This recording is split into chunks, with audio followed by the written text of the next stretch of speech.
Bismillahirrahmanirrahim. Assalamualaikum warahmatullahi wabarakatuh.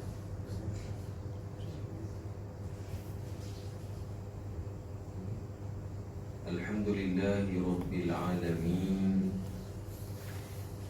Hamdan katsiran tayyiban mubarakan fi. Mil as-samawati wa mil al-ard wa bihi ma syaa min syai'in ba'd. Subhanahu subhanahu. Asyhadu an la ilaha illallah wahdahu la syarika lah. Wa asyhadu anna Muhammadan abduhu wa rasuluh. Arsalahu Allahu basyiran wa nadhira baina yadayhi as-sa'ah fa adda al-amanah wa ballagha ar-risalah وجاهد في سبيل الله حق جهاده.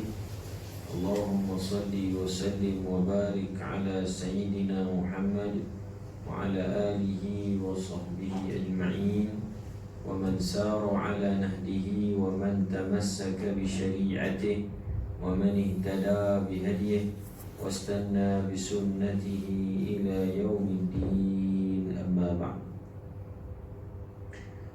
Alhamdulillah, pertama sekali kita rafakkan kesyukuran pada Allah Ta'ala dengan limpah kurnia Allah. Waktu ini Allah Ta'ala beri kesempatan untuk sama-sama kita hadir dalam majlis ilmu, dapat kita duduk dalam rumah Allah Ta'ala setelah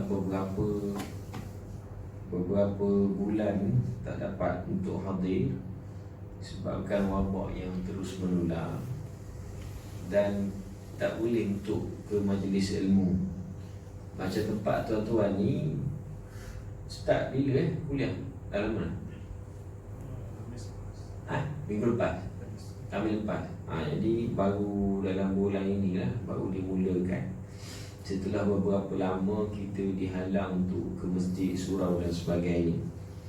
Sebenarnya ini satu ujian yang besar, yang berat bagi orang yang beriman pada Allah Ta'ala. Kerana di saat kita dihalang untuk ke masjid, surau, maknanya ini satu ujian yang berat bagi orang yang beriman. Sebab orang beriman ni sifat dia ataupun kerja buat dia tiap-tiap hari ulang alik ke masjid. Waktu zuhur ada, waktu asar ada. Dia jenis suka bergantung pada masjid dan surau untuk solat berjemaah dan sebagainya. Jadi bila berlaku keadaan seumpama ini merupakan satu ujian yang berat. Sebab tu Nabi sebutkan dalam hadis, Nabi kata, idza ra'aitumur rajul ya'tadul masajida fashhadu lahu bil iman. Kalau kamu ni tengok ada orang ni dia ulang-alik datang ke masjid, dia ulang-alik datang ke masjid, subuh ada, zuhur, asar, maghrib, isyak, kamu kena bersaksi bahawa dia ni orang yang beriman pada Allah Ta'ala. Menunjukkan bahawa orang beriman ni tempat dia di masjid. Jadi bila berlaku keadaan macam ni, berat sikitlah ujian dia. Adapun bagi orang yang tak beriman pada Allah Ta'ala, sama ada dihalang ke masjid ataupun tidak, dia tak rasa apa. Duli apa dia, betul tak? Sebab tidak ada keperluan untuk dia tu datang ke rumah Allah Subhanahu wa Ta'ala. Jadi orang beriman dia berat.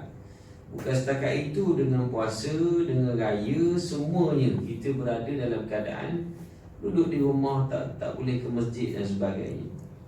Jadi waktu dan saat ini Allah Ta'ala buka ruang dan peluang untuk sama-sama kita dapat duduk hadir dalam majlis ilmu, dapat ke masjid ni. Ambil peluang supaya kita ni beristiqamah di dalam ketaatan pada Allah Ta'ala. Meskipun masih terikat dengan SOP yang tertentu, tak apalah, sekurang-kurangnya kita dapat juga berkunjung ke rumah Allah, jadi tetamu dia. Cumanya dipanggil kecewa sikit lah, oleh kerana surau masjid ni dibuka sektornya itu lambat sikit berbanding dengan sektor-sektor yang lain. Dia pada asasnya COVID-19 ini, apa yang paling kita risaukan, yang paling nak kena jaga, iaitulah crowded place. Tempat orang yang ramai bersesak-sesak dengan orang. Sebab jangkitan ini dia boleh berlaku dalam keadaan bersentuhan sama sendiri. Inilah jangkitan itu boleh berlaku dan terus menular. Jadi bila mall dibuka, bila panggung wayang dibuka, dan masjid waktu tu tak dibuka lagi. Tak dibuka lagi. Jadi terkilah sikit lah. Sedangkan kami ustaz-ustaz ni dalam grup-grup ni kita duduk bincang. Padahal masalahnya buka je lah masjid pun. Yang paling kita risau crowded place. Dah masjid bila masa pula crowded place. Bukan tak datang sangat pun. Betul tak? Jadi boleh sangat kalau nak dibuat. Jadi Alhamdulillah sekarang ini mungkinlah cadangan itu dengar dan sebagainya. Bolehlah kita duduk dalam rumah Allah Ta'ala, duduk dalam majlis ilmu. Baik, sebenarnya bila situasi ataupun keadaan ini berlaku yang diisytiharkan sebagai pandemik, ulama-ulama telah pun melihat benda ni satu benda yang orang kata sebagai teguran daripada Allah Ta'ala. Teguran supaya kita ni balik semula pada Tuhan. Sebab kita nak kena faham sesungguhnya apa-apa musibah, bala yang berlaku ini sebenarnya ada hikmah di sebalik dia. Allah Ta'ala tak akan buat satu perkara itu saja-saja. Sebab itu disebutkan oleh Allah dalam Al-Quran, Zaharal fasadu fil barri wal bahr bima kasabat aydin nas liyudhiqahum ba'da alladhi amilu la'allahum yarji'un. Allah Ta'ala menyatakan bahawa telah zahirlah segala kerosakan yang berlaku di darat dan di lautan, hasil daripada perbuatan tangan-tangan manusia.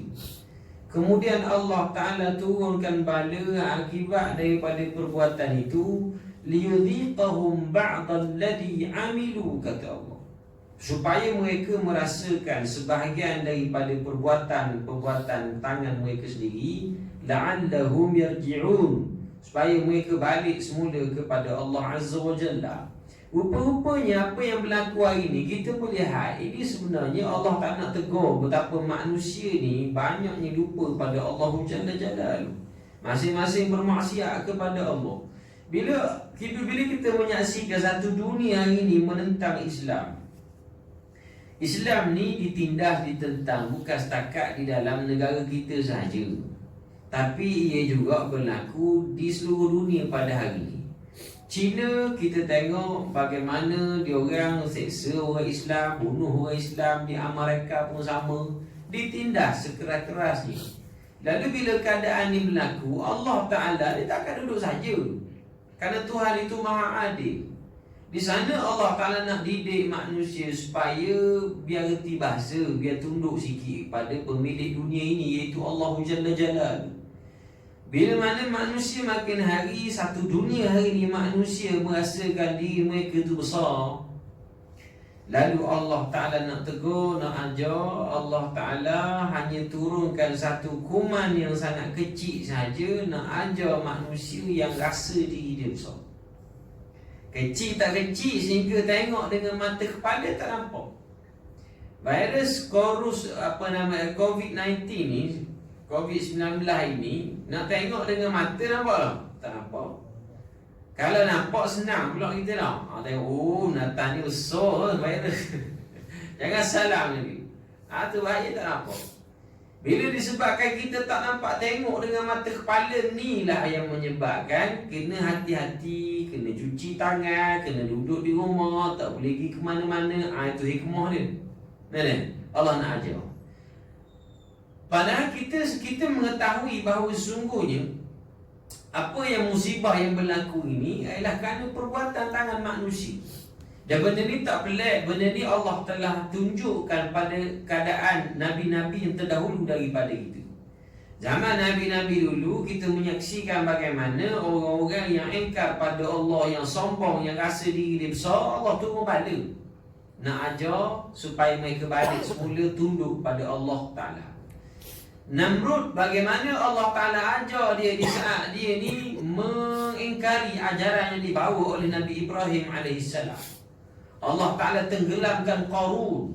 Allah Ta'ala turunkan bala pada Fir'aun kerana dia lawan Nabi Musa AS. Dulu kaum Nabi Lut AS, bagaimana diorang ni berhubung sesama jenis.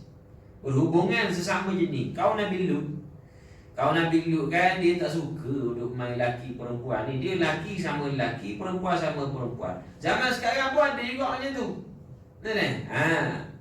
Lalu apa jadi bila kamu rasa kamu hebat daripada Allah Ta'ala, kamu rasa kamu besar daripada Allah, apa yang Allah Ta'ala buat? Allah perintahkan Jibril alaihissalam supaya buat apa dia? Jibril ambil korek tanah yang ada tu di kawasan orang yang telah pun melakukan LGBT tu. Allah Ta'ala perintahkan Jibril korek tanah buat naik atas, hempak balikkan balik semula. Dan kesannya sampai sekarang pun ada di Laut Mati. Jadi Laut Mati dah sekarang ni dipanggil dekat mana? Laut Mati dekat Jordan. Kalau tetap pergi ke Jordan, Al-Urdun, tetap tengok kesan-kesan tempat laknat. Tengok saja tak apa untuk ambil ibrah. Cuma jangan terlalu kerap pergi ke sana. Sebab tempat laknat ni bukan tempat orang ziarah secara kerap. Itu orang Melayu ni tempat laknat tu orang nak pergi, masjid-masjid tak nak pergi. Saya dulu waktu dekat Yaman, masa tu masih belajar. Kat Yaman ni ada terkenal dengan tempat laknat ni satu, orang panggil Kaabah Abraha. Abraha ni, Raja Abraha ni kan, daripada Yaman. Abraha ni yang dia pernah menyerang Kaabah di Mekah, sehingga Allah turunkan surah Al-Fil, alam tara kaifa fa'ala rabbuka bi ashabil fil. Adakah tidakkah kamu tengok bagaimana Allah perlakukan kepada tentera-tentera bergajah? Ini tentera Abraha lah ni. Jadi Abraha dulu dia dengki dengan orang yang beribadat dekat Mekah. Sebab Mekah ni menjadi tumpuan pada masa itu, tempat orang pergi buat haji. Sampai sekarang pun, berkat tak berkat bumi Mekah ni, bagaimana Allah Ta'ala jadikan Mekah ni penuh dengan manusia pada setiap keadaan. Daripada dulu sampai sekarang menjadi pusat tumpuan utama orang buat haji, buat umrah, menjadi amalan. Jadi bila orang buat haji, buat umrah, automatiklah ekonomi dia orang akan naik dengan ramai kedatangan pelancong-pelancong asing ni, orang daripada luar. Sampai sekarang pun tak tahu Saudi dia kaya bukan sebab minyak saja.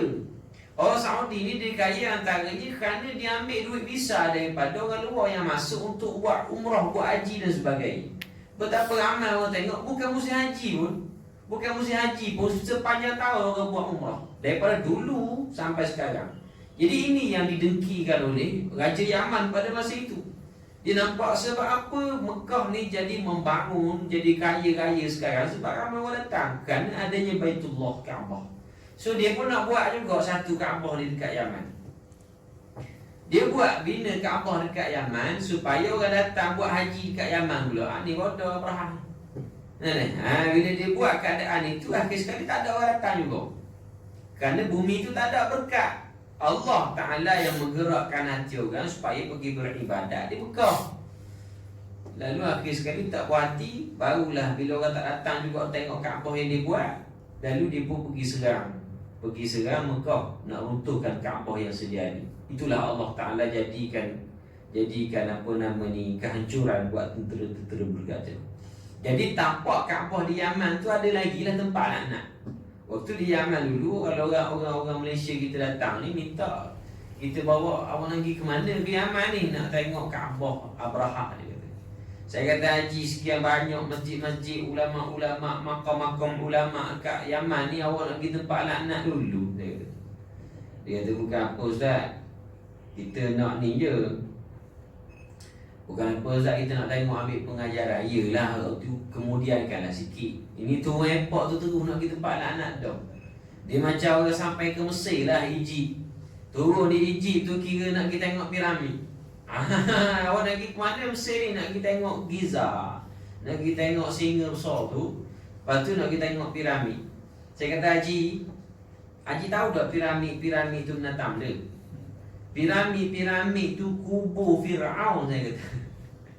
Sekian banyak kubur-kubur ulama. Makam Imam Syafi'i ada di ni. Makam Imam Syafi'i ada di Mesir.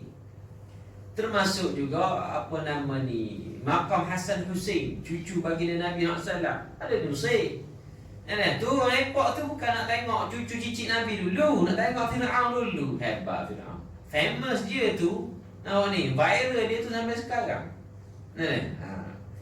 Kubur Fir'aun ni, piramid tu lah. Betapa besar ni kubur dia. Allah abadikan cerita dalam Quran tu beratus-ratus kali, berkali-kali dalam Quran. Cerita Fir'aun saja. Tuhan nak tunjuk dia ni kaya sebenarnya Fir'aun. Tapi kaya macam mana pun, awak masuk neraka juga kalau tak taat pada Allah. Betul tak? Fir'aun. Kaya tak kaya Fir'aun? Piramid yang besar tu kubur. Kubur saja besar tu dah. Kalau kubur dah besar itu, tuan-tuan pernah pergi tengok piramid kat Mesir? Tengok gambar-gambar. Tinggi tu tak tinggi.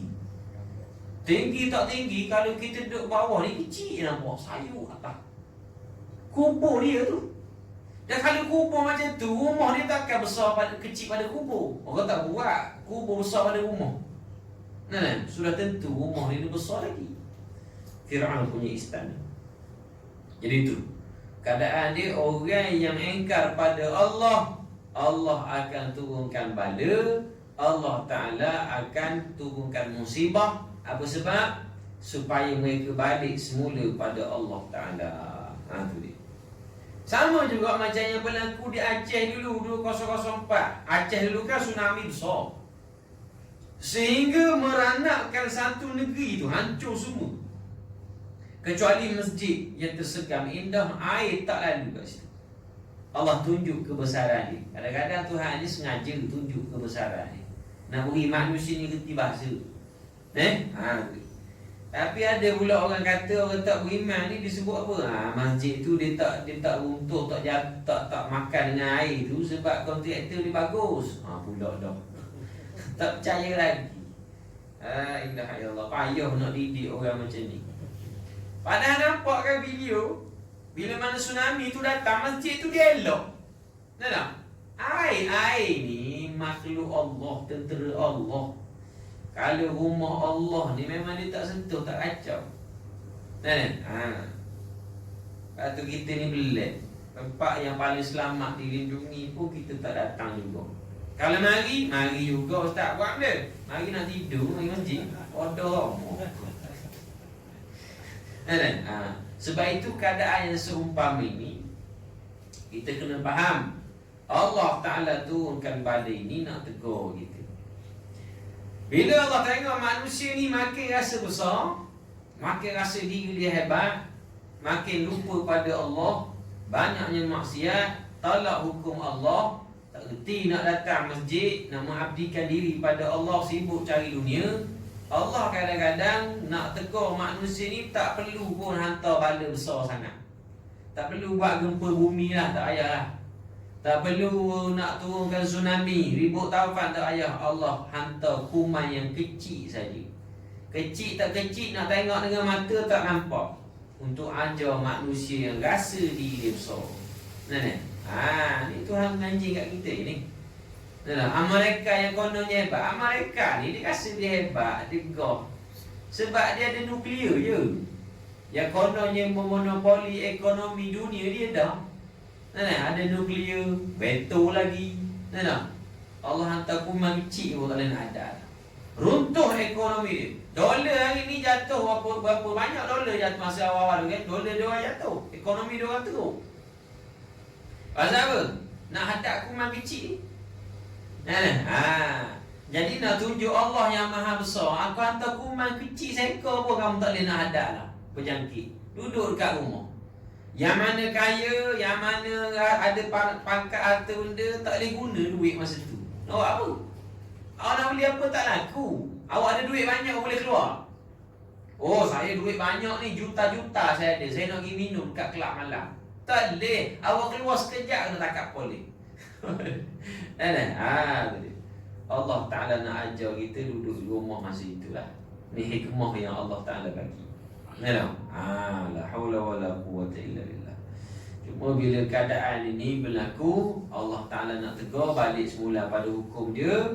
Di saat hamba-hambanya balik semula kepada Allah, Allah Ta'ala akan angkat bala tersebut. Angkat semula bala. Angkat mula bala. Dalilnya dulu di zaman Nabi Yunus alaihissalam. Nabi Yunus ni cerita masyhurnya dia kena telan dengan ikan paus. Namanya Nun, ataupun orang panggil dia ikan Nun. Besar ikan. Ikan Nun ni dia telan Nabi Yunus, cerita panjang. Cuma nak cerita kisahnya, Nabi Yunus ni baginda telah pun diutuskan pada satu kaum di perkampungan satu tempat tu, nama dia Ninawai. Ninawai ni dekat mana? Setengah ulama kata dekat Jordan, setengah ulama kata dekat Iraq. Tak tahu kat mana lokasi yang tepat dia. Jadi ditugaskan untuk berdakwah pada kaum tersebut. Bila berdakwah balik, nak ajak balik pada Allah, orang tak nak dengar. Dia biasalah Nabi-Nabi dan Rasul-Rasul alaihimussalatu wassalam. Tanggungjawab dia ialah berdakwah. Tanggungjawab ini ialah berdakwah kepada orang ramai supaya balik mentaati Allah. Tapi waktu itu kaum Nabi Yunus alaihissalam, dia tak nak dengar ajaran yang dibawa Nabi Yunus. Dia lawan, dia bangkit pokok. Lalu Nabi Yunus ni dia rasa nak marah, dia rasa stres bila dia dakwah orang tak nak dengar. Lalu dia ambil keputusan, dia lari tinggalkan kaum itu. Lari tinggalkan kaum, dia doa pada Allah supaya Allah turunkan bala pada kaum ini yang dia tak dengar cakap aku ni. Bala turun dalam masa 3 hari. Sebenarnya perbuatan ini satu perbuatan yang salah lah bagi seorang Nabi yang dilantik oleh Allah. Oleh kerana itu Allah Ta'ala nak ajar Nabi Yunus ni kena telan dengan ikan paus tu. Itu cerita dia. Cuma nak sebutnya, tugas seorang Nabi ataupun pendakwah ini, tugas dia ajak orang pada kebaikan. Soal orang nak dengar tak nak dengar, itu hal dia. Sebab tu kita kadang-kadang pendakwah ni, bila mana kita duduk bagi kebenaran, sampaikan dakwah, sama ada ceramah, ikutlah. Kita jangan aspek semua orang nak dengar. Betul tak? Macam Nabi Yunus AS, bila dia berdakwah orang tak nak dengar, dia stres. Dia pun lari. Tak boleh kerja dakwah ni, tak boleh tinggal. Ada seorang member saya ni, ustaz juga. Bila dia ceramah orang tak datang sangat. Dia bajet, dia aspek bila dia ceramah orang ramai datang. Dia tiba bila orang jemput ceramah pergi satu tempat macam masjid ni, orang tak apa datang. Masjid tu besar, orang tak datang. Dia punya stres. Lepas habis mengajar, lepas habis kuliah maghrib tu, dia ajak saya minum air. Dia kata, ustaz, saya tak nak pergi dalam masjid tu. Sebab apa? Orang tak ada orang. Ramai tiang pada orang. Saya kata, Syekh, awak tak boleh buat macam tu. Kerja dakwah ni kena sampaikan. Tak bolehlah kita nak lari macam tu. Biasalah pendakwah ni bukan semua orang nak dengar. Yang dengar lah. Kecuali kalau 100 orang ada depan kita. Kita jangan harapkan 100 orang tu dengar semua. Kadang-kadang 99 orang tidur, seorang ni. Itu pun tak bila. Sebab dia nak tunggu masuk isyak nak azan ni. Kalau dia tak azan tak boleh helau. Tu benda. Macam aku ceramah ni, bukannya semua orang dengar. Yang lelaki ni boleh lah dengar. Yang aku tak nampak perempuan, aku rasa berniaga lah tidur. Tu benda. Jadi janganlah kita tu lah. Jadi awak tak boleh nak aspek semua orang dengar dan semua orang terima. Kadang-kadang dengar pun dengar, jangan kita harapkan semua orang terima. Ada yang tak terima. Betul tak? Ustaz ni tak betul ni. Jangan harap orang berkenan kat kita. Penceramah ni ataupun berdakwah ni, jangan shock sendiri, jangan rasa orang suka kat kita. Bila awak shock sendiri, itu yang jadi sampai pukul 3 pun tak berhenti. Susahlah macam ni. Jangan harap semua orang berkenan kat awak. Sebab saya pernah sempat bila kita ceramah ke, ada orang tak suka. Benda ustaz ni mengagut. Time khutbah Jumaat. Khutbah Jumaat. Ada orang tak suka saya kalau khutbah memang suara kuat tu kuat. Kalau nak tak pakai mic pun saya ingat boleh dengar. Memang Allah Ta'ala jadikan saya ni suara dia kuat. Sebab dulu niat nak dia askar. Macam mana je ustaz lagi. Kuat. Kebetulan speaker satu masjid tu sedap. Memang aku henjut lah hari tu. Taqullah. Dia ingat kau orang suka. Orang maknanya orang tak tidur kan. Kebetulan ada seorang pakcik, dia tak lambat. Masa tu tak ada SOP jadah pun, dia tak ada lagi. Dia datang lambat lah sekali dapat tempat dia betul-betul depan speaker. Betul-betul depan speaker, kau bayang kan? Ittaqullah, terkejut dia. Lepas habis ceramah, lepas habis khutbah tu dia mari jumpa. Jadi kata Ustaz tahu apa hukum meninggikan suara? Dia pun baca ayat Quran, la tarfa'u aswatakum, dia baca ayat tu salah sebenarnya. Aku diam bila sebab muka dia pun macam kena ni jantung kan. Dia tu Ustaz kuat sangat tadi Ustaz. Saya ni nasib Tuhan bagi umur panjang. Kata sebab apa dalam banyak-banyak tempat duduk kat situ depan speaker. Saya terlambat Ustaz. Tu masalah awak dah terlambat. Minggu depan kau tak sakit jantung datang awal. Tu je dia bagi. Nak sebut je sini bukan semua orang suka. Ada orang tak suka. Betul tak? Ada orang yang kejap-kejap tengok jam, kejap-kejap tengok Ustaz. Tengok jam tengok Ustaz. Datang lambat ke. Jadi jangan lari ya. Ada orang tengok bila dia ceramah orang tak datang tak lari. Macam kuliah Zuhur. Kuliah Zuhur kalau pukul 1 awak nak agak 100 orang depan awak memang bodoh cerita dia. 2-3 kerat je. Ya. Sebab orang ni kadang-kadang orang kerja faham lah. Tapi ada setengah ustaz ni dia tak suka lah sekali tak datang. Jadi Nabi Yunus AS waktu dia lari tu, dia lari tinggalkan kaum dia, Allah Ta'ala murka lah. Pendek ceritanya, Allah Ta'ala marah ke dia, Allah Ta'ala hukum dia dalam keadaan kena telan dengan ikan baus. Cerita dia, kaum dia ni bila Nabi Yunus berdoa pada Allah supaya diturunkan bala tu memang turun, langit jadi gelap. Ni nak sebutnya makbulnya doa seorang Nabi. Jadi bila keadaan itu kaum ni dia takut bala ni turun. Dia takut bala ni turun. Last sekali dia bertaubat pada Allah. Ini point dia. Dia bertaubat pada Allah, istighfar, minta ampun pada Allah, nak beriman semula kepada Nabi Yunus AS. Lalu Allah Ta'ala sebutkan bahawa fanafa'uha imanuha. Maka waktu itu Allah Ta'ala ambil manfaat. Allah Ta'ala beri manfaat pada iman mereka, menyebabkan bala tu Allah angkat balik. Nah sebutnya di saat awak bermaksiat pada Allah, lawan Nabi, rasa diri itu besar, bala Allah turun lah. Bila kamu balik semula pada Allah Ta'ala, awak taubat balik pada Allah, maka bala tu diangkat semula oleh Allah. Sama macam isu ataupun keadaan yang berlaku sekarang ini, virus COVID-19 ni tak hilang lagi. Allah sengaja menguji perkara ini supaya awak balik pada Tuhan, balik semula pada Allah Ta'ala. Alhamdulillah di negara kita ni wabak ini menampakkan penurunan dari sudut angka jangkitan ni. Tapi kes aktif naiknya sikit. Sebab kita ni orang kata dah macam berada dalam keadaan yang selesa, jadi tak ikut SOP sangat. Kadang-kadang semayang bagus dah, sampai 2 meter setengah masjid buat. Tapi time kuliah tidur atas ribu member. Ni kata bahaya. Kena terjagalah SOP. Saya takut naik balik ni susah hidup kita.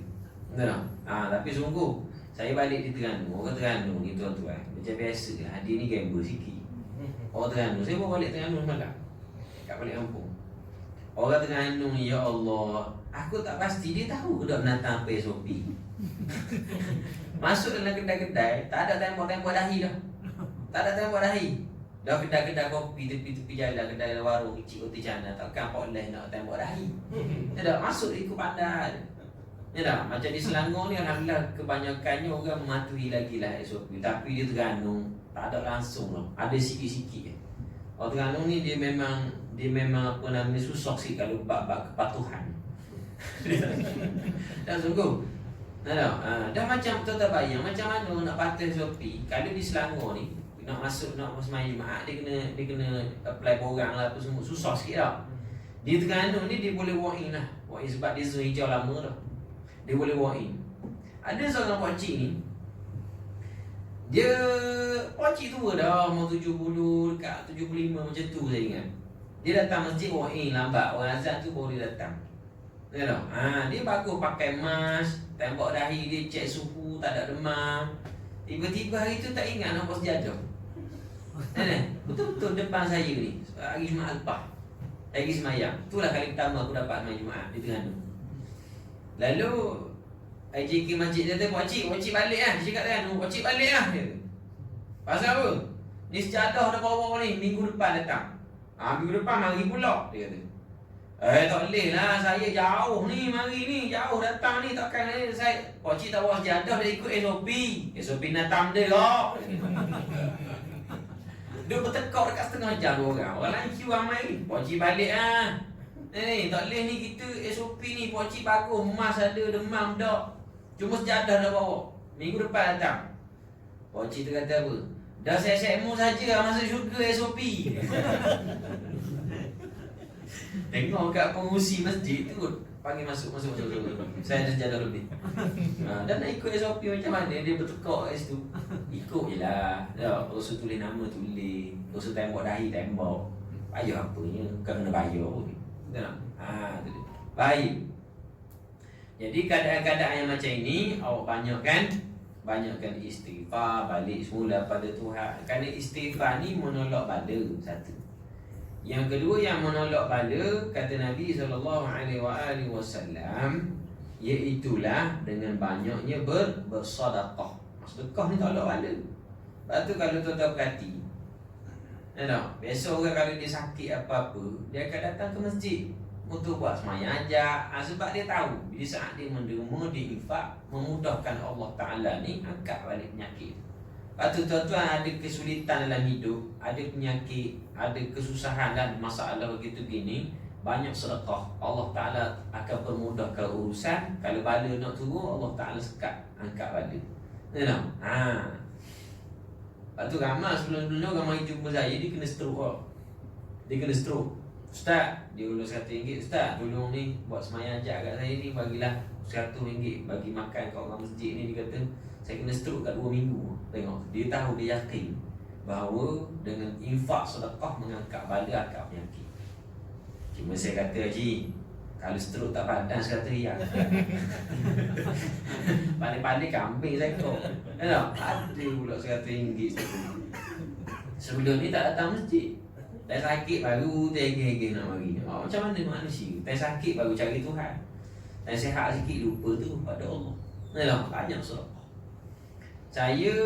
Dia sebenarnya sedekah ni, saya kalau pengalaman bab-bab orang sedekah ni banyaklah kalau nak cerita. Sebab saya setiap hari bila kita ceramah, saya akan buat kutipan untuk saya punya tahfiz. Kita ada tahfiz dekat Shah Alam, kat Terengganu pun kita baru buka. Kita dalam proses projek pembangunan komplek tahfiz percuma. Sekarang ni kita baru siap habis tambah tanah. Habis dekat 150,000 tu eka. Tu sikit tu orang tu ambil, dia tak ambil upah sangat pun. Dia kira just cost sewa blozer dan sebagainya. Jadi tuan-tuan, orang yang infak ni pengalaman saya banyak jenis-jenis orang yang betul-betul yakin dengan akhirat. La haula wala quwwata illa billah. Tambah pula tahfiz yang kita buka ni, kita kan bagi percuma. Tuan-tuan sedia maklum, saya buat percuma. Memang tak kena yuran. Sebab memang niat nak suruh hafal Quran. Cumanya bila PKP baru ni memang terkesan sangat lah. Gaji staf kita tak bayar dekat 4 bulan. Dia suruh orang buat income diri lah. Dia buat tujuan ni kesian, tengok tak cukup. Dalam masa yang sama, kita juga bantu sikit-sikit pelajar-pelajar kita, ahli keluarga dia. Sebab yang belajar tempat kita tu semua fakir miskin. So bila PKP, dia orang kena bawa balik anak masing-masing, tanggung anak jadi berat lah kos dia. So kita tanggung. Jadi nak ceritanya pengalaman saya, ramai orang yang jenis ada seorang makcik ni dekat Kajang. Dia ni bila saya umumkan untuk sumbangan, dia tak ada duit. Dia menangis-nangis tak ada duit. Saya kata dia tahu kelebihan infak dan sebagainya. Dia kata, Ustaz, makcik tak ada duit, tapi makcik nak infak kat tahfiz Ustaz ni, makcik nak akhirat makcik. Saya kata, tak apa, tak ada duit, tak apa. Doa lah Allah memudahkan urusan kita orang. Dekat setengah jam lah dia cerita tak ada duit. Last sekali sebelum dia balik, kebetulan dia pakai cincin emas hak nenek tu, nenek dia kot. Dia ambil letak dalam tabung. Allahu Akbar. Saya waktu tu menitik air mata tengok. Kerana yakin akhirat dia tak ada duit. Kalau kita tak ada duit, balik je tak. Akan datang ada rezeki lebih baru bagi. Tak, dia nak juga. Dia bagi. Ada seorang lagi pakcik dekat Ampang masa tu. Bila saya ceramah, kita umumkan sumbangan untuk tahfiz ni. Dia kebetulan hari tu tak bawa duit. Dia balik. Lepas main isyak dia balik. Dia balik. Saya pun habis main isyak, dah habis semua-semua tu, saya pun balik kan. Daripada masjid, saya dah bergerak dalam sekilo kot. Kalau tak silap ada lebih kurang sekilometer. Pakcik yang balik tadi tu, dia kejar dengan motor. Orang dakap dia. Motor buruk dia orang susah. Motor buruk. Dia dengan isteri dia. Kejar. Pek. Orang saya suruh berhenti.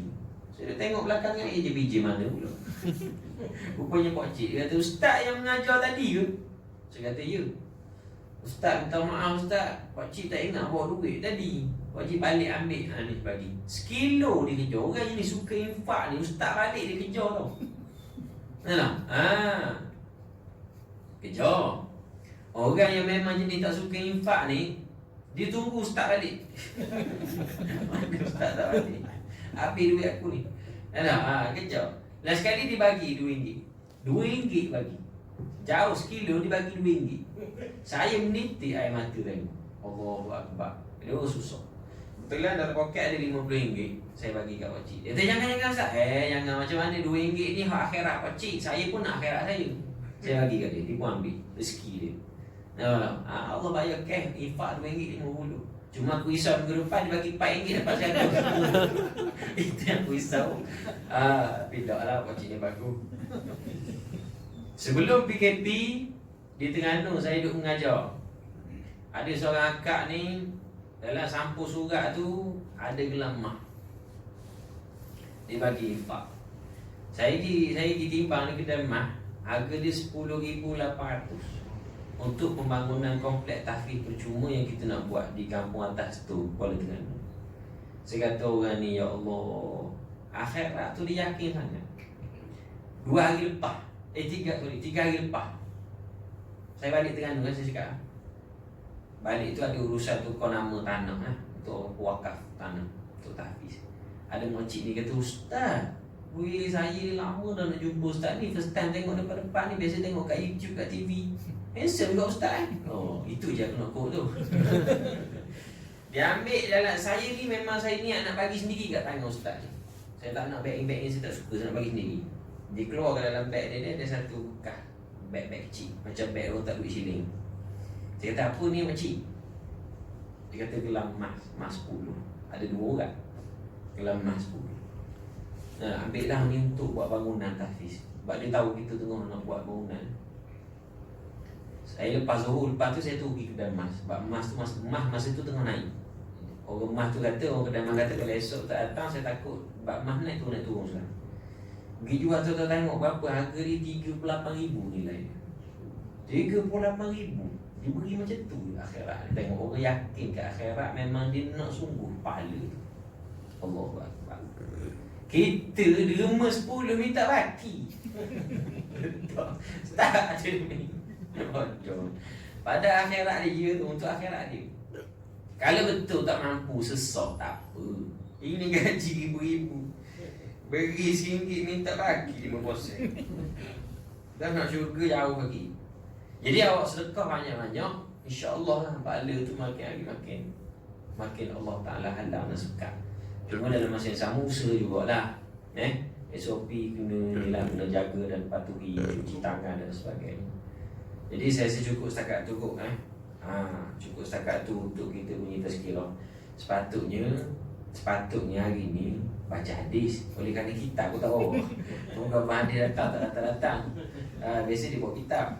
Jadi kita bebe kat sini lah sekejap. Tak bebe juga lah tazkirah. Betul lah, ada manfaat kan. Cuma cakap ada, tolong lah. Kau cakap tak ada, siap. Jadi cukup setakat tu dulu. Akhir sekali macam biasa kan, saya buat kutipan sikit lah untuk kita boleh besar tahfiz ni. Dibentang sejadah untuk kita boleh infak. Jadi saya buka ni wakaf untuk di pendidikan, untuk kita bina di komplek di Terengganu tu. Saya buka lagi lah. Sekarang ni kita nak buat naik tiang ni, baru habis tamu tanah, kita dah nak masuk fasa piling. Jadi satu bahagian ni RM50. Niat sekali lah wakaf ni untuk orang dah meninggal dunia, insya-Allah. Ni akhirat kita. 50 ni tak besar pun untuk akhirat sebenarnya. Di 50 ni nampak besar sebab nak derma. Cuba kalau awak makan sushi kat kedai, 50 tu nampak kecil, tak ada apa. Betul tak? Jadi itulah manusia ni kadang-kadang tertipu. Jadi itulah kalau ada nak beri zakat harta ke pun boleh, saya terima zakat tu. Minta nombor akaun dia lagi. Mudah-mudahan Allah merahmati kita semua. Bismillahirrahmanirrahim. Alhamdulillahirabbil alamin wassalatu wassalamu ala asyrafil anbiya wal mursalin wa ala alihi wa sahbihi ajma'in. Allahumma zidna ilma warzuqna fahma. Rabbana atina fid dunya hasanah wa fil akhirati hasanatan wa qina adzabannar. Wa sallallahu wasallama ala Muhammadin wa ala alihi wa sahbihi wasallam. Alhamdulillahi rabbil alamin. Taqabbalallah.